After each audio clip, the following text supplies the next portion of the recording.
So Darren Star is the successful writer, producer, creator behind TV classics like Sex and the City, Beverly Hills 90210, and more recently, he is one of the producers behind Emily in Paris. Now, that's not what I've seen, but I know he's one of the creators and it's pretty popular. So if anyone knows how to produce a hit TV series, it would be him.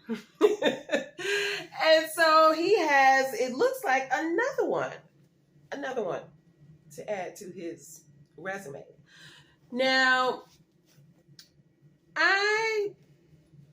let's see, my relationship with Darren Star and his kind of storytelling.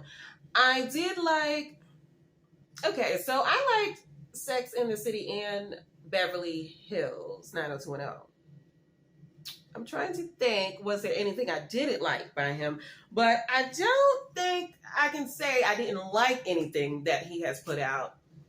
It's just I either liked it or I haven't seen it. That's kind of where I'm at with Darren Star. But basically, if anyone can come up with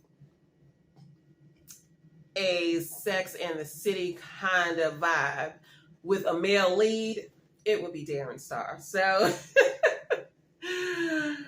you shouldn't expect anything less. And that is what I'm talking about today. Hello, my name is Tamika, and whether you stumbled upon Junkie for a Story or are here by intention, thank you for stopping by. I hope you enjoyed this video, and if you do, please give it a like and subscribe by the end of the video, and hit the bell for notifications so you won't miss new videos when they are released. And now, on to the video. You have Neil Patrick Harris. Okay. I recently discovered Uncoupled on Netflix a couple of weeks ago, and I started watching it little by little. I think it's like 10 episodes they have out, and they're like 30 minutes each. So I've been watching, 2 or 3 here and there, and I just recently wrapped it up. And I was thinking when I first started watching it that I wasn't going to like it that much, because I will say it kind of took a while. It wasn't like immediate, oh, I love this show. Not that I would say I love it, but it took a while. It took a while. So you have Neil Patrick Harris as he plays Michael Lawson, a real estate agent in New York City. And he is a 40-something man living with his partner who he has been in a relationship with for 17 years. And then his partner decides to up and break up with him to Michael's surprise. And yeah, he moves out. The partner, he clearly was making plans without Michael. So he just decides to break up and move out of the residence. And Michael is thrust into the single life in a social media age. And he is quite put off. Put off and not in his element, okay?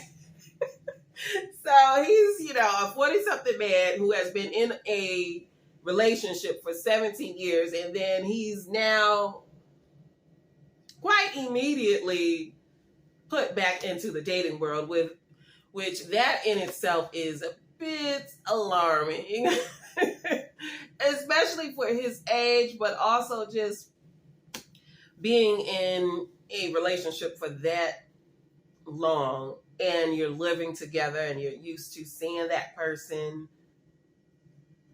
spending that much time with that person. So yes, his character is a bit perplexed. And then you have Tisha Campbell. She plays Susan, I think. Susan, let's see. Yes, Susan Prentice. She is his partner at the firm that they have, the real estate firm. And they work together, and they're good friends as well because they've known each other for quite some time. And yeah, they're both going through different things in their lives that are life-changing events, right? So Susan has her situation with her son, and Michael has his new life without his partner. And then you have the rest of the cast. There's Marcia Gay Harden. She plays this snobbish rich woman who needs to get her home sold, and so she comes to Michael and Susan to take care of that. And she is about to be divorced. It's kind of an ugly divorce, I would say. And her character is interesting. I do like her, and she's got those snappy rich white lady comebacks, that's just I love Marcia because she can play any character, okay? She is great. So there's Marcia, and then there is the best friend, Billy Burns, played by Emerson Brooks. And he is a good-looking gay black man in New York City, and he's a playboy. Now, again, he's middle-aged like Michael, but he's still playing, And he has that reputation. Everyone around him knows, don't take him too seriously. Don't make plans with him, okay? Because, he's more of a weekend kind of a thing. So, yeah, you have him. Then you have the ex-boyfriend played by Tuc Watkins. His character name is Colin McKenna. And I forgot how many episodes he's in, but I feel like I need to mention him because he's so essential to the plot and to Michael's arc. So, Michael is dealing with getting over this abrupt breakup. So, he's quite rocky for Michael, right? And Colin, he comes in and out for various reasons. They see each other and, they talk, and it's not their relationship as far as the post-breakup relationship is not too ugly, but they are grown men, right? So you should expect that. I will say at times Michael came across as a bit immature, but it was a little bit annoying at times. But I forgive that because he is going through a breakup. I'll allow that to explain some of the immaturity. But Colin comes in and out of some of the episodes. He's obviously in the first episode to, break up with him. But then he comes, he makes appearances in later episodes as well. So I do want to mention him. And those are the main people I would mention. I like the supporting cast, and I like the relationships between the characters. I will say I think they need to work on the writing. Could be a bit better to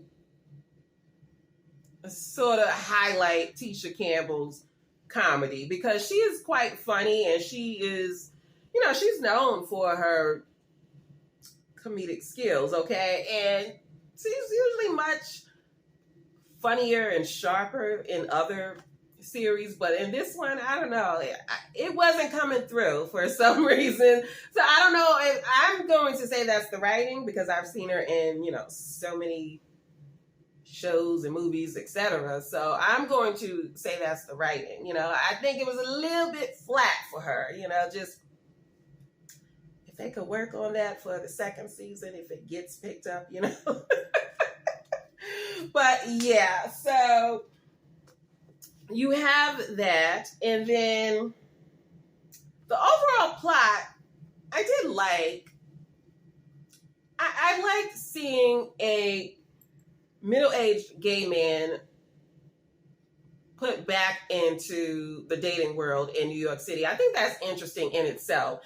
But I do think at times they were trying to tackle too many serious issues.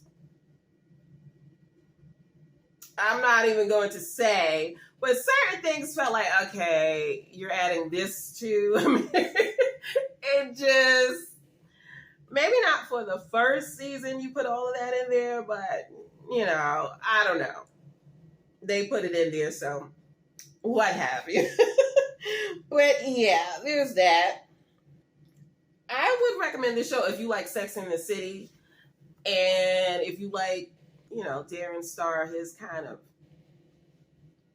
TV.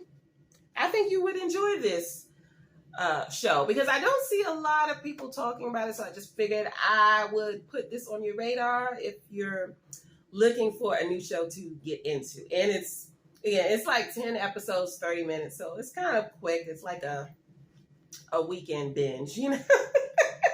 So basically, what is life like being a middle-aged single gay man in New York City? Now, I will say that apartment complex that he's in is interesting too. So I'm looking forward to the second season and getting to know the tenants in that apartment. I mean, they did show one older black guy, and he's quite interesting.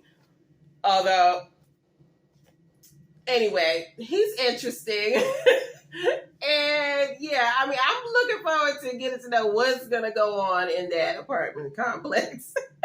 Because I feel like that's some comedy right there. But they really didn't go too far into that. So it was mainly, the setting was the real estate office, and, you know, showing clients the different homes, and then the nightlife. Those were the main settings you would see in the episodes. But hopefully it will get picked up for a second season. But yeah, those are my thoughts on that. So I'm going to wrap this up. Like, comment, subscribe if you choose, and tell me if you did see Uncoupled. Like, what did you think about it? I read some reviews and they said they did find the main character annoying, but I have to agree, you know. But I think Neil Patrick Harris is a great actor, and he's perfect in this role. I think he's in his element. But yeah, he can get a little annoying at times. But so yeah, if you watched it, let me know what you thought. What did you think of Tisha? Her character. But I did like Marcia's character. And I can't, what is that? I can't think of the actress name, but it was the one in the final episode. I can't think of her name, but I thought the three of them together was really fun. And I'm hoping she will return to the second season. I cannot think of her name right now, but I'll have to look it up and I'll put it in the notes. I can't think of her name. But anyway, she was in the final season, and the three of them went to this party together, and I thought the three of them was pretty great. Their chemistry, Tisha, Marcia Gay Harden, and her. It's something with a Tamala something. Tamala? Something. Anyway, I'm going to go. So thank you for watching. Thank you for listening. I hope you enjoyed this episode, and I will catch you in the next one. Bye.